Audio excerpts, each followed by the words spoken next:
So last night TNA had a pay-per-view. Eddie Edwards is wrestling a match. I don't really keep up with TNA a whole lot, so I'm guessing that Eddie Edwards is a heel. And he kind of got into it with a fan. Let's take a look at it. And then I'll analyze it, give you my opinion.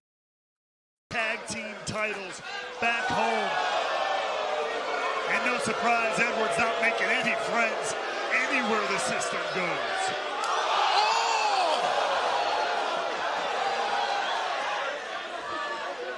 Referees trying to gain control of this situation. Eddie Edwards getting involved with a fan here at ringside.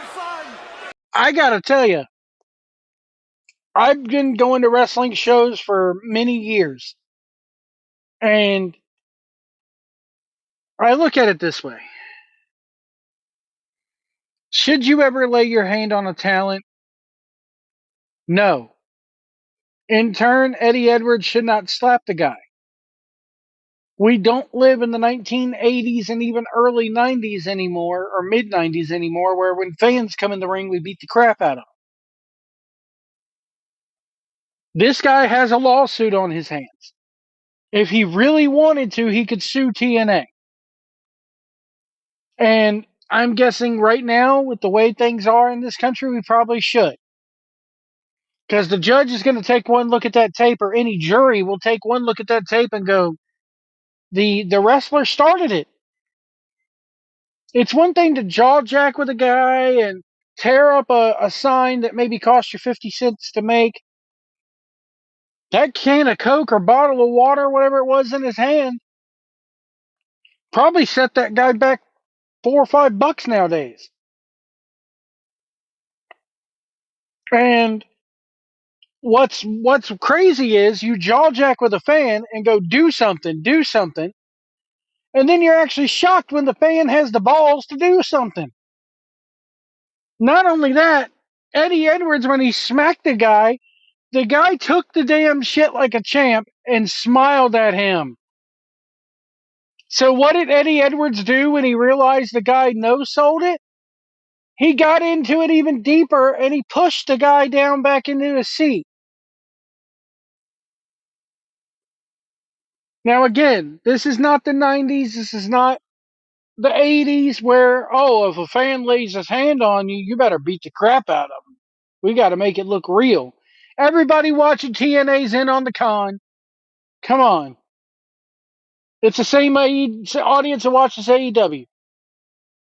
The casual wrestling fan, if the casual wrestling fan even exists, does not know that TNA exists. Let's be real here. So, this fan, he's got a hell of a lawsuit on his hands. You came up, you started physical contact with me, that's self-defense.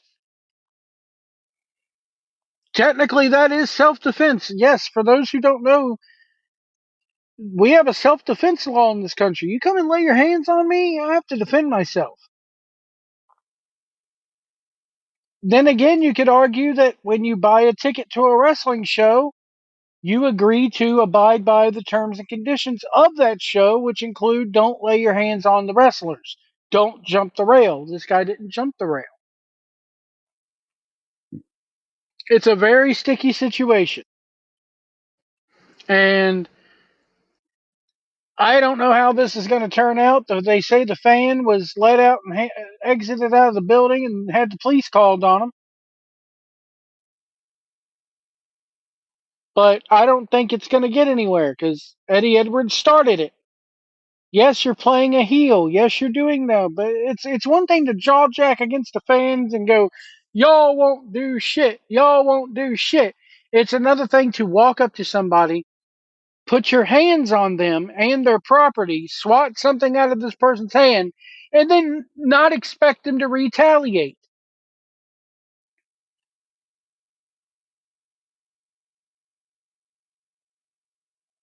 And then, on the fan side of things, maybe the fan should not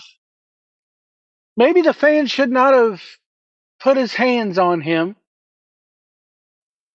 Maybe the fan could have went to somebody running the show, go, "Hey, can I get another can of Coke? Your wrestler just swatted it out of my hand for no reason. I paid good money for that Coke. Can I get another can of Coke, please?" It's a sticky situation. The guy definitely now has a lawsuit, and kudos to the fan for no selling the slap.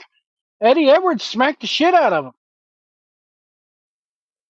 The fan just took it and smiled at him. I was like, if anything, Eddie Edwards now comes across like a guy who can't lay in a slap on somebody after this. Because he just slapped a fan, and the fan retaliated by smiling at the guy. Who knows? What's your opinion of all this? Leave it down in the comments below. Hit the like button. Hit the subscribe button. We'll see you down the road.